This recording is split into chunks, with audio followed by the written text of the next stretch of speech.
कोठे में महिलाएं बैठी हुई हैं, एक कोठे में श्रावक बैठे हुए हैं, एक कोठे में मुनिराज बैठे हुए हैं। ऐसे 12 कोठे बिल्कुल खचाखच भरे हैं। दादी माँ चलो, दादी माँ कहती मैं नहीं जाती। बहुत मनाया बेचारी दादी माँ को, नहीं गई। तो बच्चों ने कहा कि इसे तो उठा करके ले चलो। डोकरियां वैसे ही 13 हड्डी 14 बोल्ट होती हैं, सूख जाती हैं, व्रत उपवास करते करते शरीर जीर्ण शीर्ण हो जाते हैं।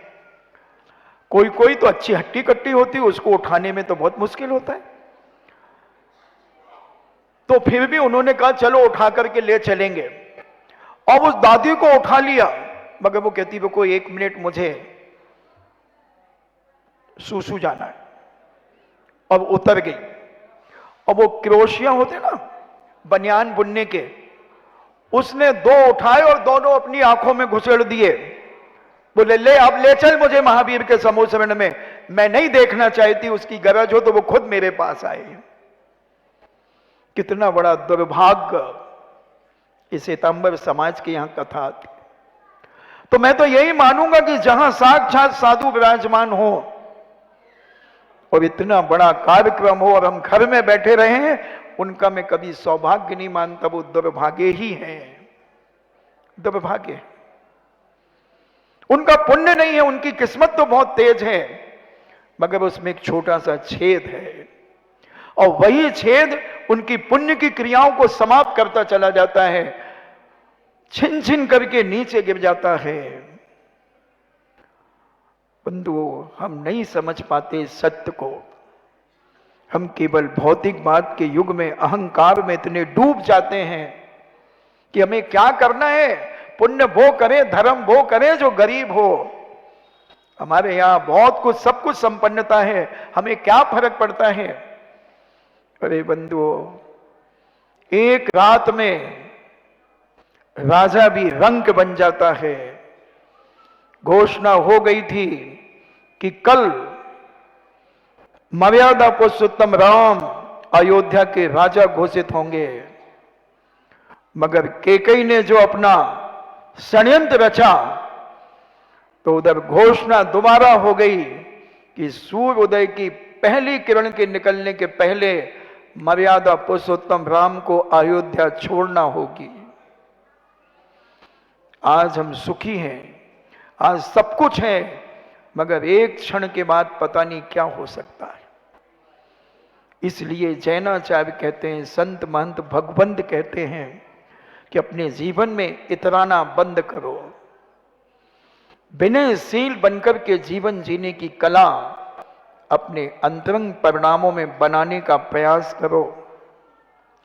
और वह पंचम काल अभी फिर निर्णय किया गया, अभी लगभग 1970 के आसपास श्वेतांबर और दिगंबर साधु संत दिल्ली में बैठ करके निर्णय किया, तो भगवान का 2500 निर्माण महोत्सव मनाया गया।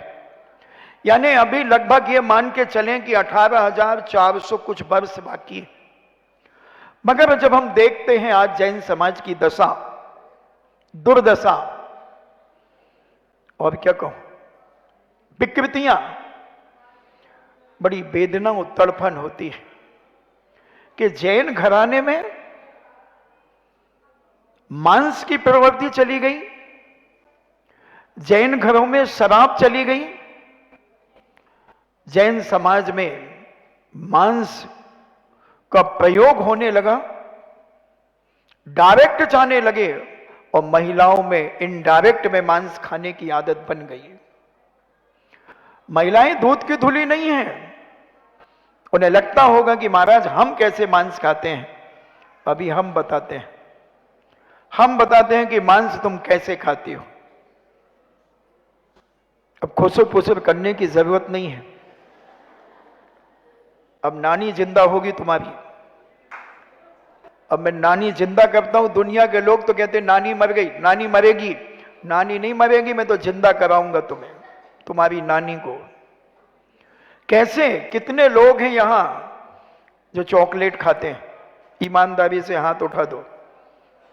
ऐसे करो ना, डंके की चोट पे उठाओ ना, डर क्यों रही हो चोरों के समान। ठीक है, जो भी चॉकलेट खा रहा है, कैडबरी चॉकलेट और जैनी ही खा सकते हैं।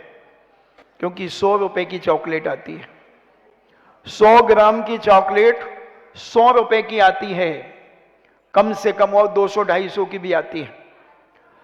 तो उस चॉकलेट के अंदर 60 कॉकरोच होते हैं और एक चूहा होता है। ये मैं नहीं कह रहा हूं, ये मैं नहीं कह रहा हूं, तुम्हारा मोबाइल कह रहा है। और अभी खबर पहुंच जाएगी बच्चों के पास, तो अभी इसी माइक से उसकी कमेंट भी सुनवा दूंगा मैं। 60 कॉकरोच और एक चूहा, ये 100 ग्राम की एक चॉकलेट में आ जाता है। अभी उसकी प्रामाणिकता में अभी बच्चे आएंगे, अभी मैं बतवाता हूं। दूसरा, जितनी ये सौंदर्य प्रसाधन की सामग्रियां हैं, इन सब में मांस मिला हुआ है। भेल मछली को मार करके उसका अंश मिलाया जाता है। और भी बहुत सारे जानवर हैं जिसे अंग्रेजी में कॉस्मेटिक कहते हैं। और कॉस्मेटिक शब्द बहुत अच्छा लगता है, इंग्लिश के शब्द कुछ अच्छे लगते हैं, मगर जब उसको डिक्शनरी में उसका मीनिंग हम देखते हैं तो पता चलता है कि ओहो, ये तो मांस के अंशों को कॉस्मेटिक कहा जा रहा है और ये इसमें मिलाया जा रहा है। और जो भी व्यक्ति ऐसे सौंदर्य प्रसाधन का सेवन कर रहे हैं वो मांसाहारी ही हैं। उन्हें साधु का क्या जिनालय में जाने का अधिकार नहीं है, उन्हें पूजन करने का अधिकार नहीं है, उन्हें आहार देना तो बहुत दूर की बात है। ऐसे हम पागल हो रहे हैं भौतिकवाद के युग में। हम क्रीमें लगा रहे हैं, क्रीमों में क्या है? लेटरिंग, मनुष्यों की लेटरिंग।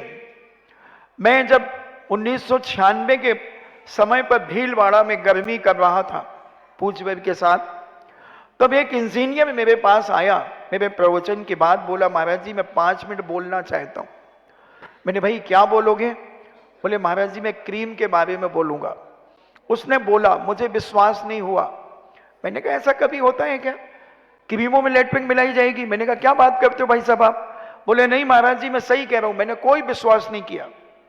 फिर 2008 में जब हमने ज्ञानोदय तीर्थ क्षेत्र में चातुर्मास किया, जिसे आप नारेली के नाम से जानते हैं, वहां पर एक 75-80 साल के दादा दादी बानपस आश्रम में रहा करते थे।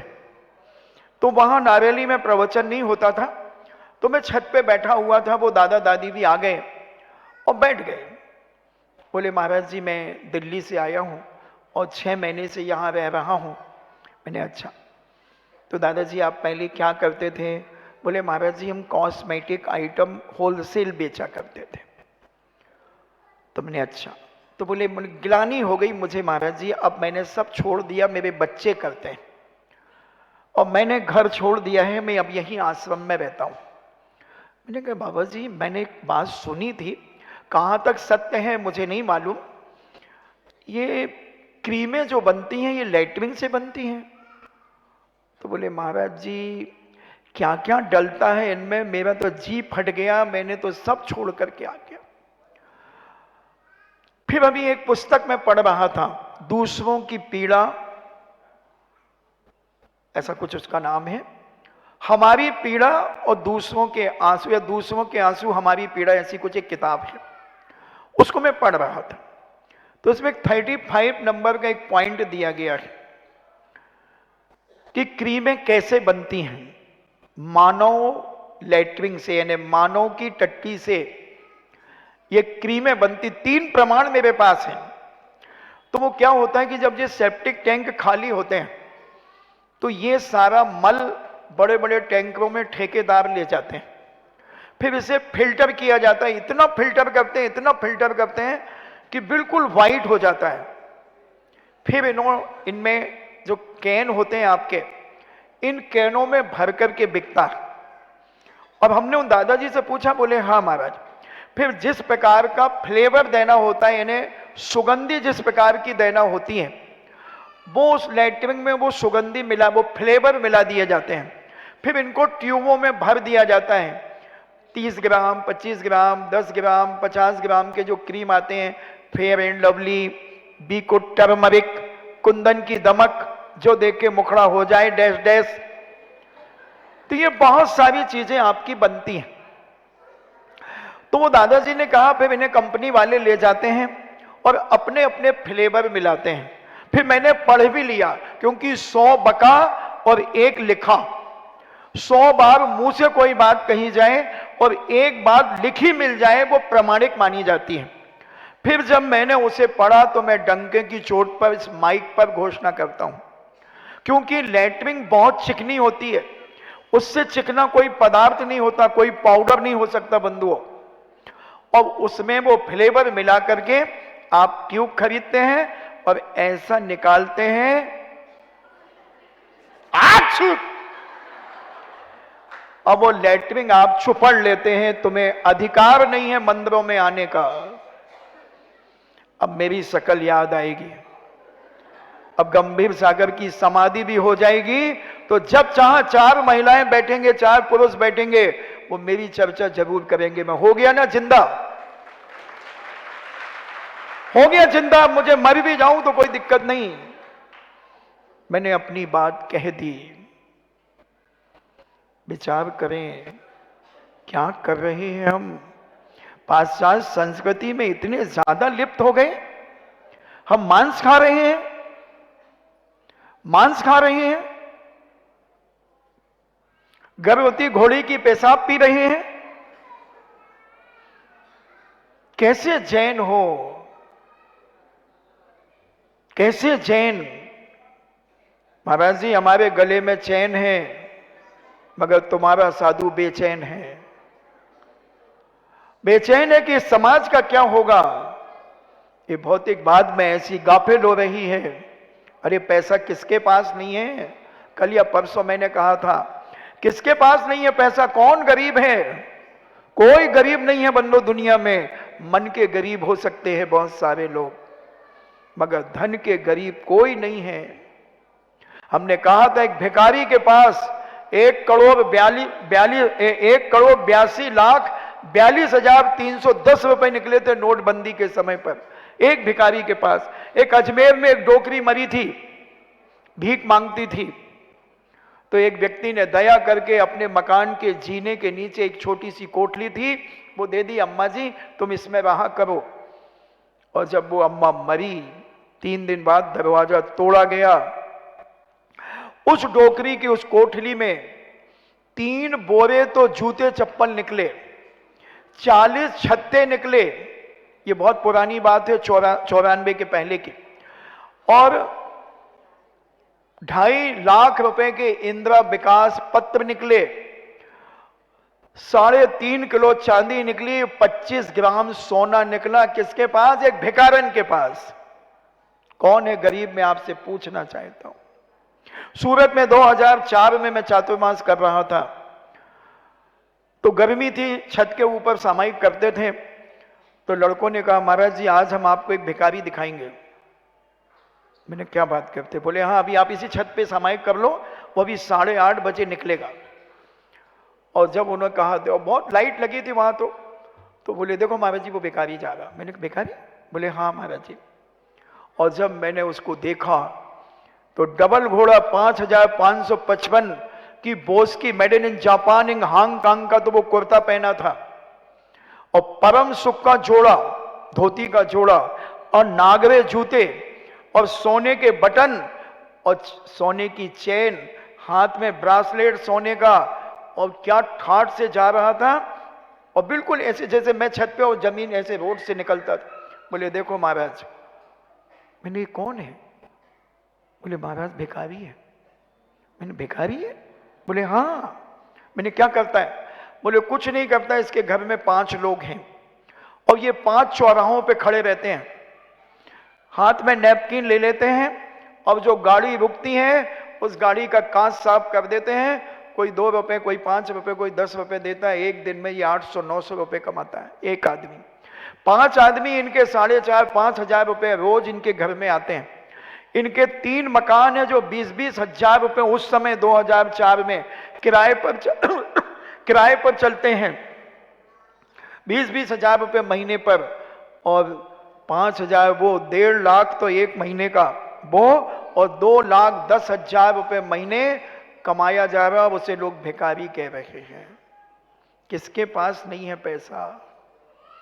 मगर तेली के तेल हो तो वो यदवा तदवा पाप में खर्च नहीं करता, वो अच्छे कार्यों में खर्च करता है। विवेकशील व्यक्ति होता है, गुणवान होता है, चारित्रवान होता है, अपने कार्य को और अपने परिवार को सत्कार्यों में खर्च कराने की प्रेरणा देता है। तो विनयशीलता आज जो खत्म हो रही है उसका एक ही कारण है, हमारे घर के अंदर अनाप शनाप धन दौलत बढ़ गया। तो हमने सोच लिया धर्म वो करे जो गरीब हो।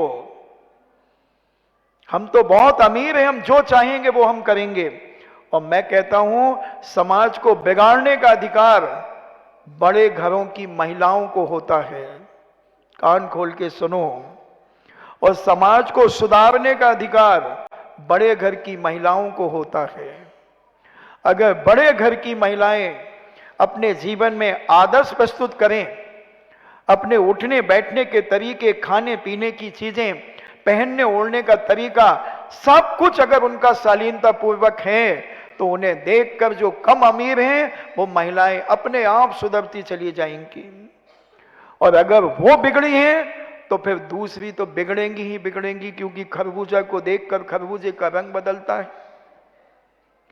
जब मैं 29 साल पहले यहां आया था, बेनाड़ा परिवार की 5 बहुएं थी उस समय। अब उस समय दबदबा था बेनाड़ा परिवार का। जब उनकी बहुओं ने मुझे आहार दान दिया तो हमने उनकी लिपस्टिक का त्याग कराया। उन्होंने मुझे आके बताया।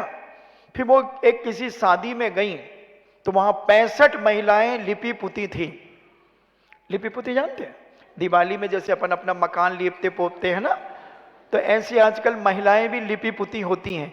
वो यहाँ गुलाबी गुलाबी चुपड़ लेती हैं, यहाँ आंखों के यहाँ पे एक वो कबूतरी कलर भी कहाँ लगाती मुझे पता नहीं, एक वो भस्में भी लगाती आंखों के पलकों पर, चमकीला चमकीला, ऐसी भूतनी सी बनती हैं। उनको देख करके तो मैं कहता हूं सज्जन आदमी जरूर डर जाएगा। दुर्जन नहीं डरेगा मगर सज्जन डर जाएगा। ऐसी चुपड़ करके ऐसी लिपि पुती आएंगी। तो उस समय जब उन्होंने मुझे बताया कि महाराज जी जब हम लोग गए एक शादी में तो 65 महिलाएं उस शादी में थीं, और जैसे ही हम लोग अपनी गाड़ी से उतरे तो वो 65 महिलाएं हमारी आगवानी के लिए आईं, लेने के लिए। तो जब उन्होंने हमें देखा तो एकदम वो घबरा गई। उन्होंने रूमाल निकाल करके पहले अपनी लिपस्टिक पोंछी, फिर हम लोगों से हाथ मिलाया और हम लोगों को अंदर ले गई। मैंने कहा आपने 65 लोगों को सुधार दिया। आपके खाते में 65 लोगों को मांस खाने का जो पाप था वो आपके खाते में पुण्य में परिवर्तित हो गया और आपने उनको समझा करके त्याग करा दिया। 29 साल पुरानी बात बता रहा हूं बंधु। सोचें जरा कि जब हमें प्रकृति से, पुण्य से इतना पावर मिला है कि समाज की माताएं बहनें हमारे प्रभाव से संस्कारित हो सकती हैं, मगर हम दुर्भागे, हम स्वयं जब भ्रष्ट हो रहे हैं तो हम क्या संस्कारित करेंगे।